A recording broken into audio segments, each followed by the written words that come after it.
SwayamPrabha. Digital India. Educated India.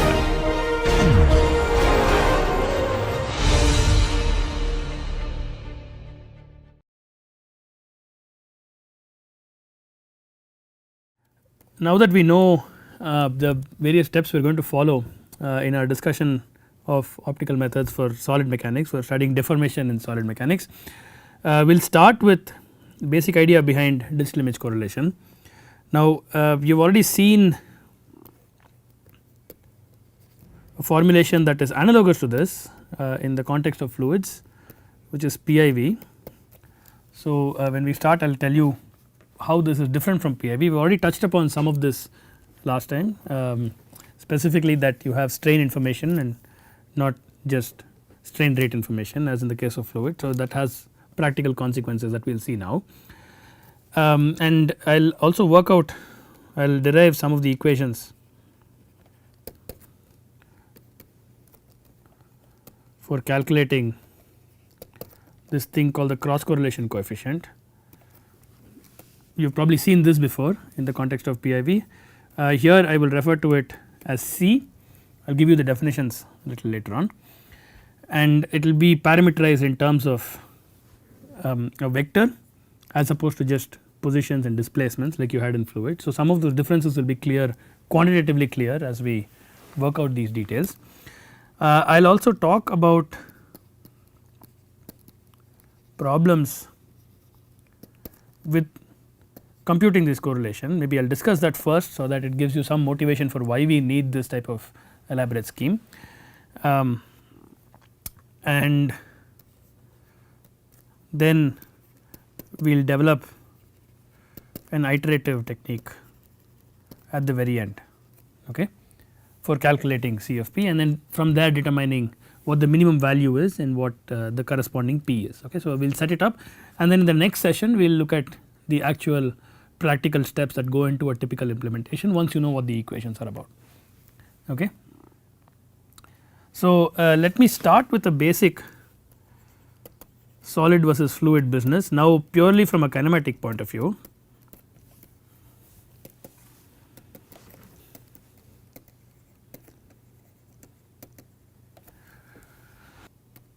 So, let us say we have an object that looks like this and it is deformed into some other shape. Okay. So, my object, let us say, is 2 dimensional, okay, and I have an image of the object before it was deformed and I have an image of the object after the deformation, and just so that we have some concrete notation I am going to give some symbols here. So, I am going to define this as an intensity. So, let us say if your object is some 3 dimensional object like this and you look at it with a camera, then you are going to get a 2 dimensional image with some intensity variation as a function of xy location, right, as a function of the pixel location. So, that is basically what I am going to call f of xy. So, if you have a 8-bit image, f will be integers from 0 to 256, if you have a 10-bit image it will be 0 to 1, 0 to 4 and so on. And the deformed image I am going to call g. Okay.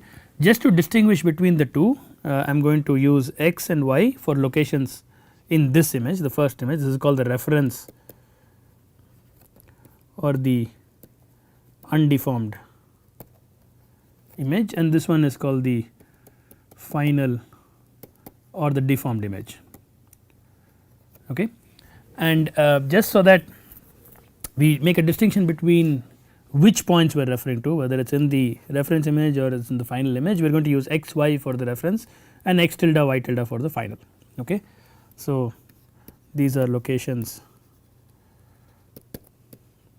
in reference and these are coordinates or locations in the final.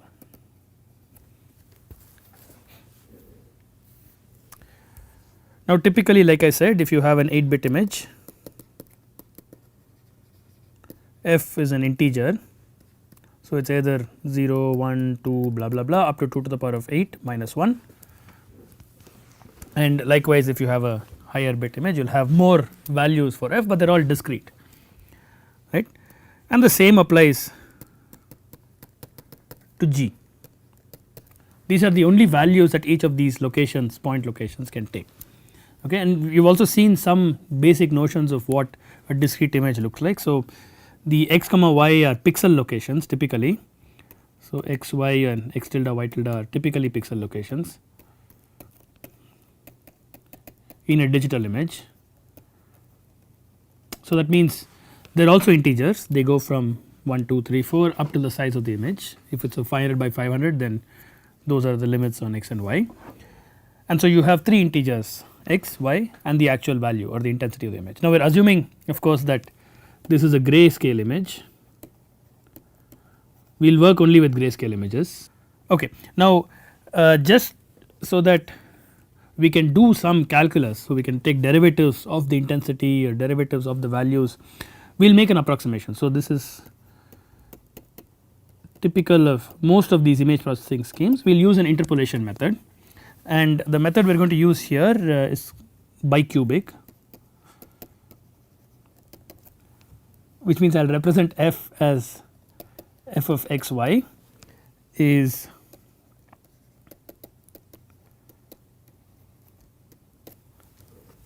like this. Okay.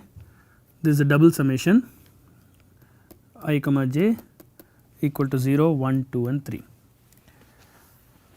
and likewise for G.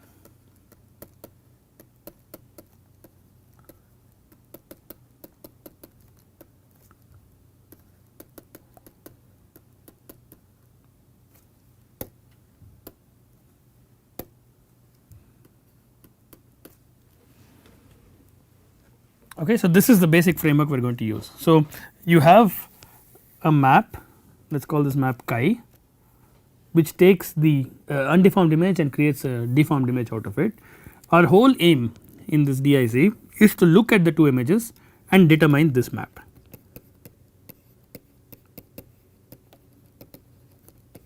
Okay, that is the basic problem we have to solve, and all the correlation coefficient calculations, minimization, all the schemes, iteration, etc., is all finally towards doing this. Okay, that is the end goal. So, now let us rewrite this bicubic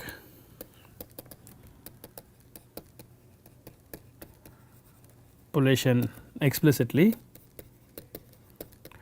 Again, you will see why this is needed, because you will have to take derivatives of the image intensity to be able to evaluate the cross correlation coefficient, and if you have discrete values, the higher order derivatives you take, the poorer your approximation becomes, the fewer points you will have. So, doing interpolation saves you this trouble.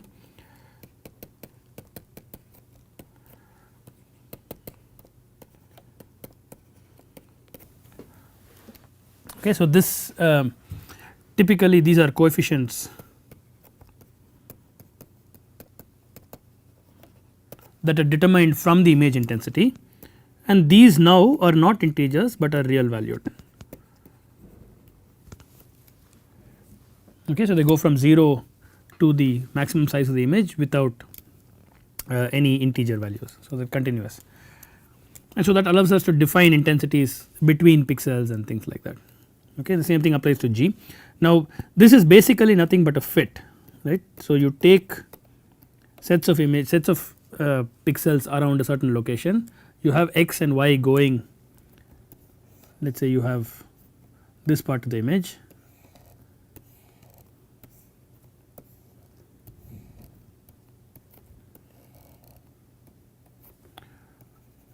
you have some intensity here, but you want to basically interpolate from here all the way till here, from here all the way till here, from here all the way till here, from here all the way till here, and so on. Okay, so, you want to get a continuous variation in the intensity. If you were to plot the image intensity along this line,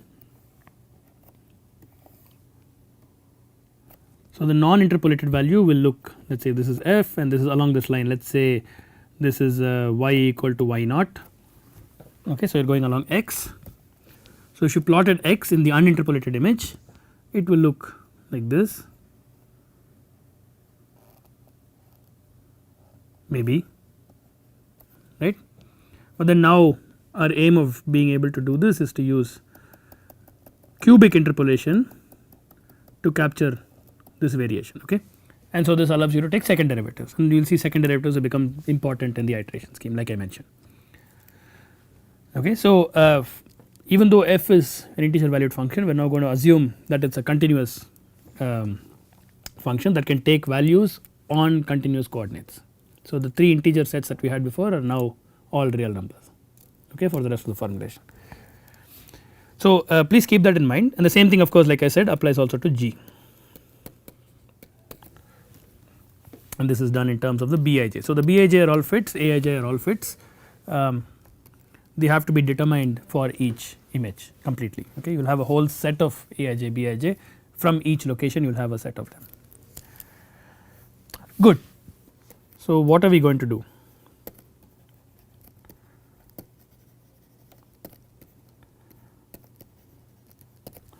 Okay, if you recall I drew this deforming potato image, and this is sky. Our aim again is to determine this.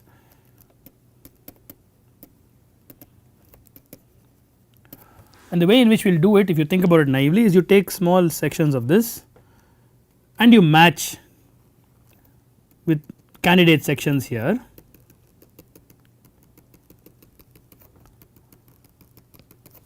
everywhere in the deformed image, and wherever you get a good match, right,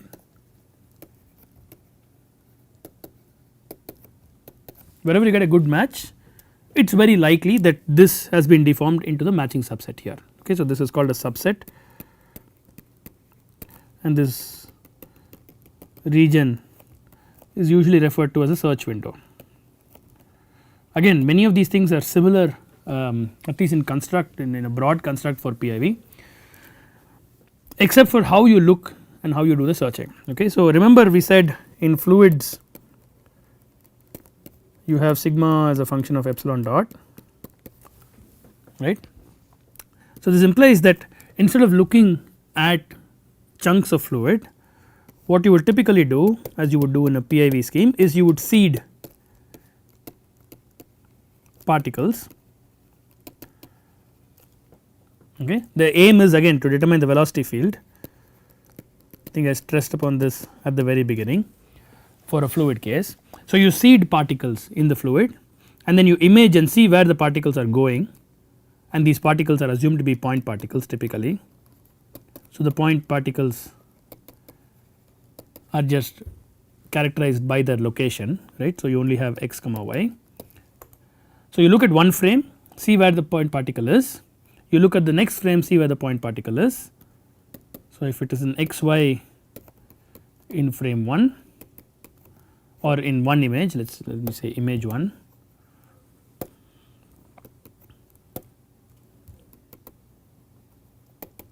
and if it is at x tilde y tilde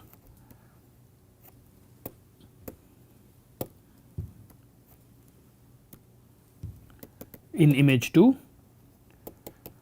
then the displacement between the two images is x tilde minus x, y tilde minus y. So this gives the delta x bar for the particle, for one particular particle, and if you know the time distance between these two images depending on the frame rate at which your imaging was done, then you get the velocity at that particular location x comma y as delta x bar divided by delta t, right. This is typically what you will do in a PIV scheme, and you do this for every single particle, and presumably you have lots of particles.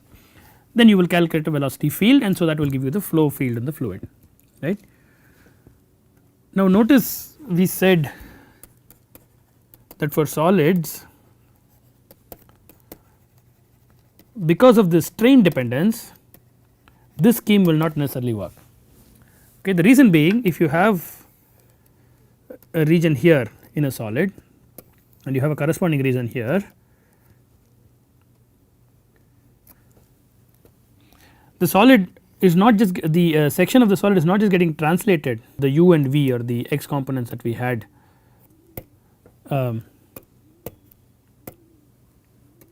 the x tilde. So if I call this u and I call this v, just say for velocity components, the u and v are not sufficient to determine the shape of the deformed subset. So the subset not only is it getting translated, but it is also getting rotated, presumably it is also getting stretched, it could also be getting sheared and so on, right. So, the subset, if I call this S, so S if it was like this in the undeformed configuration, in the deformed configuration it could look like this and at a different location. So, not only do you have to figure out where it has moved, where the center of the subset has moved, but you also have to figure out what shape it now has taken in the deformed image, right. So, now you automatically realize that the search scheme is not just looking for UV, but is also looking for gradients of V and U,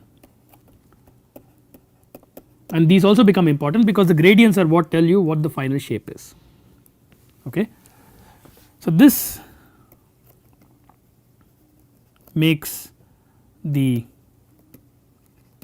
correlation search more complicated. Okay. So, that is something you want to keep in mind. Now, not only does this make the search more complicated, but it also makes the image, it puts some stringent constraints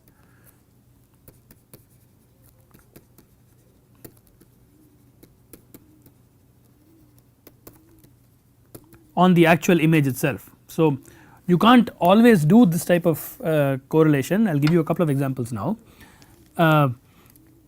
If you do not have certain types of features in the deformed image to look for in the undeformed image or vice versa, right, when you do correlation. So, it puts these constraints on what you need to have in the deforming body, types of features you need to have in the deforming body that you need to look for finally, okay. And this problem does not come up in fluid mechanics, it does not come up typically in PIV. Before I illustrate this, I will show you a couple of images. The images are taken from a book, and I will also give you the reference for that book. The formulation that I will present is also taken from the same book. It is by Schreier, Ortiu and Sutton. It is a very standard reference book. It is called Image Correlation for Shape, Motion and Deformation Measurements. Okay. This is a very standard reference. You will find most of the information that I am discussing in some form in this book. Okay. Now, I will show you a couple of images that are also borrowed from this source, that discuss what type of constraints you need when performing this type of correlation calculation or this type of matching on subsets in a solid. Okay. So, here is the first example. So, this is called the aperture problem. This is the first issue that you will encounter. The name is sort of self explanatory, I think, which aperture basically, if you have worked with a camera before, aperture is the size of the opening through which light is allowed to enter and go into the sensor. So, assume that you have, this is your camera, so this is your lens and you are seeing through this. Okay, we will do not worry about the right hand side image first, I will talk about the left hand side image. So, let us say you have a line in the left hand side image in the undeformed configuration, and the line in the deformed configuration is here, the dashed line. Okay. Now, your objective is to find out what the displacement of the line is, right. Now, the obvious thing that you would do is say, okay, the line has moved to the right like this, like it indicates here, but because the aperture you have is very small, there is no way you can tell if it moved horizontally like it is shown here, or if it moved up and horizontally or it moved down and horizontally. Okay. Now, notice that again in PIV, since you are looking at typically tracking points, you do not have this issue because the point is inside the field of view, you know where it is moved. So, there is a direct correlation and you can actually calculate what the displacement is uniquely. However, here since the line is going out of the field of view, there is no way to tell exactly what the displacement is in a unique way, right. So, this is called an aperture problem. The solution is fairly mundane and simple. You just make the aperture larger, in which case hopefully for a reasonably large enough aperture, the endpoints of the line will also now be within the field of view, and now this issue will not come up, right. So, if you know that it is deformed like this, you know that the displacement has to be like this, okay. And likewise if there is a rotation, you know that there is a translation and rotation, simply because you can correlate what the endpoints have done, and then you can correlate every single point on the line with an analogous point on the deformed configuration. So, this is the first problem you will encounter, and that you have to keep in mind while working with DIC with solids. The second problem is the following. This is called the correspondence problem.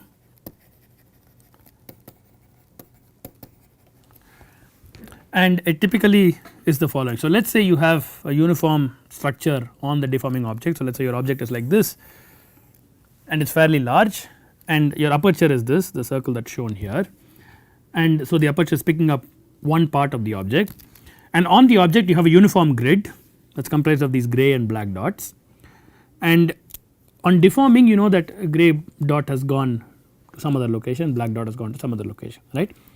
The only problem here is, again it is similar to the aperture problem, which is that there are an infinite number of grey dots, and so correlating one grey dot uniquely with another grey dot on an infinite lattice or large lattice which is not, whose endpoints you do not know, also poses a uniqueness issue, okay. So, you can't tell, for example, if you have gone, let us say if the blacks correspond to the original configuration, the undeformed configuration, reference configuration, and the greys are the deformed configuration, then if the grey the black lattice let us say is the undeformed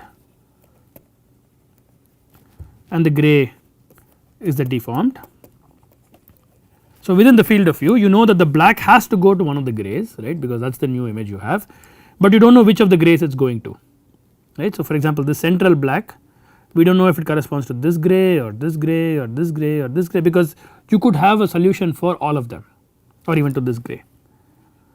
Unless you know the end of the lattice or the end of this grid, there is no way you can tell, right. So, this correspondence problem is also something that you will come up against. So, we know that you need to have some finite, you need to have some endpoints or some unique points within the field of view, which is the aperture problem. You also know that you can't have a uniform grid and look at a uniform grid and make a unique correspondence. So, these two issues are there.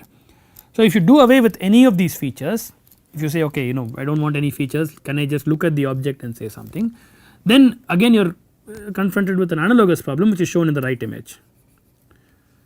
So, here for example, if you know that the black egg shape has deformed into this larger amoeboid shape, the question is now, is this point, does this point correspond to this point, or does it correspond to this point, and does it correspond to this point and what not, right. So, there is no unique map, one to one map from a point over here to a point over here. So, if you thought, if I drew this back in our,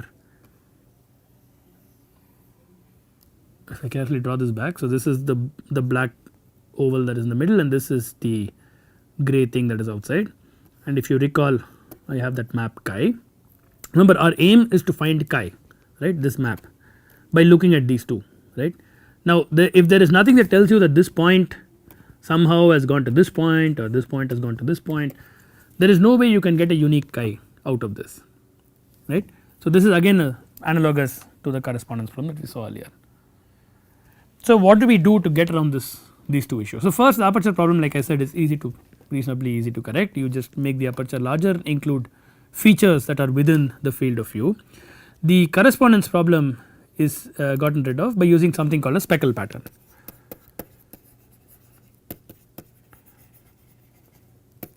Okay.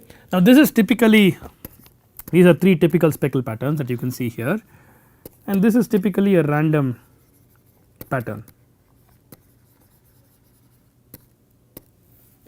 Okay. The random pattern alleviates the correspondence issue, and the fact that you have sections, you can for example take a subset like this. If I call this S, like our original subset, you have lots of little features here that you can easily map into a deformed image and get some estimate not only of the translation, but also hopefully of the rotation and shear and stretch and things like that. Okay. So, that is basically the starting point. So, you need a speckle pattern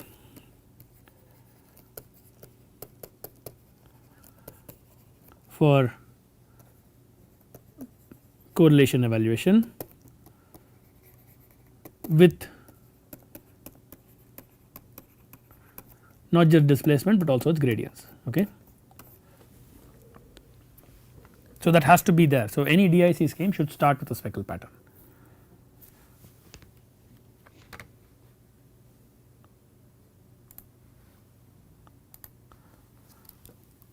So, if we go back and sort of summarize what we have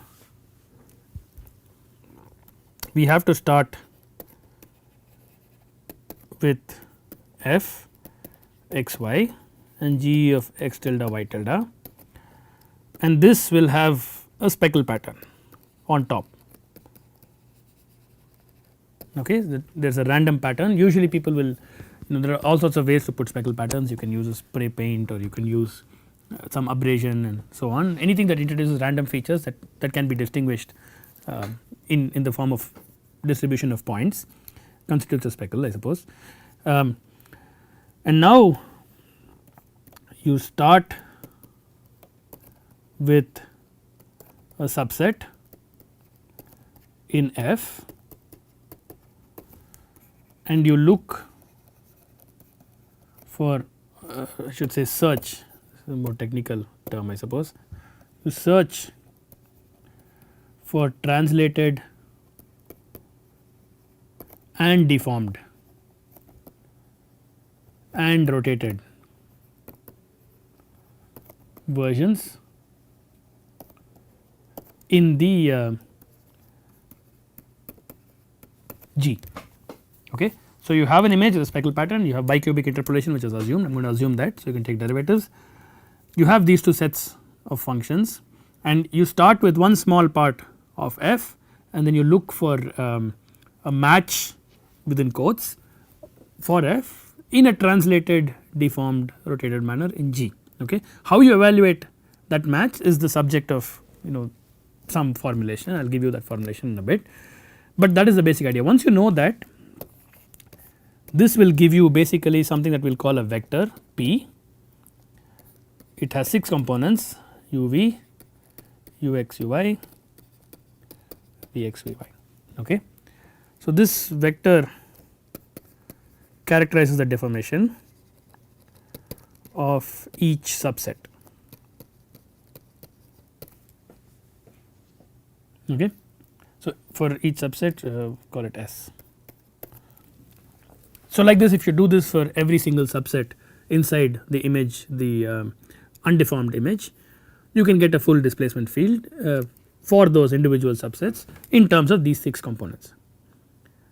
Okay. And you notice that uv, of course if it is not already obvious, uv correspond to the translations,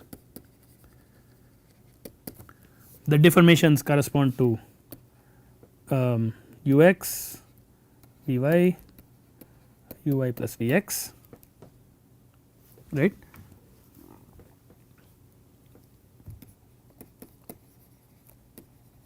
So, these are typically, if you take a half for one of these, this will become the strain components. You have 3 components for a strain tensor in 2 dimensions and the rotation will be uy minus vx. Okay. So, your 4 components are here in terms of these 4, right. So, you have 1 2 3 4 5 6 for determining 1 2 3 4 5 6. Okay. So, that is basically what a typical DIC scheme entails. I will get the formulation started and then we will complete it in the next session, so that we do not rush through the entire thing. The formulation is basically dependent on cross correlation coefficient. There are multiple ways of defining a cross correlation coefficient. We will use this formulation. So, we will call it C of P. P again is that vector P that I defined on the previous slide, and you look for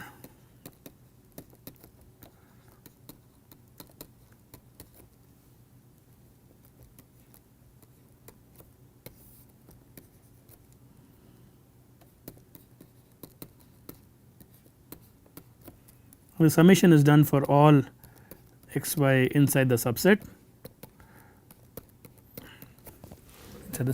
right.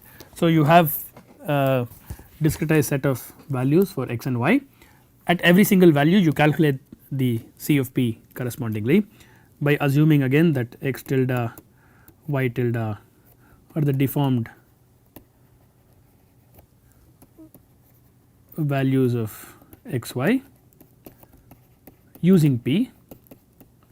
So, you translate from x y using u v and then you change shape using u x u y v x v y and so on like I discussed earlier, and then you basically calculate this value for each combination of p, right. So, given one p, so given 6 components, one single 6 road vector for instance, you will get one value of c. Okay. So, for one particular p bar you will obtain some value c of p bar. Okay. So, if you change p bar by a little bit, you give different values for the 6 components, you will get a different value of c and so on. So, you can keep doing this ad infinitum, and the lowest, or I should say extremum value of c bar of a c of p bar, this gives the actual or an estimate of the actual p. Okay, just like you would do correlation minimization in PIV. This is analogous, but only now you have 6 components instead of 2. Okay. And then this will give you the actual location of S and the actual shape. This location of course comes from UV, and the actual shape of S in the deformed configuration that comes from the gradients. Okay.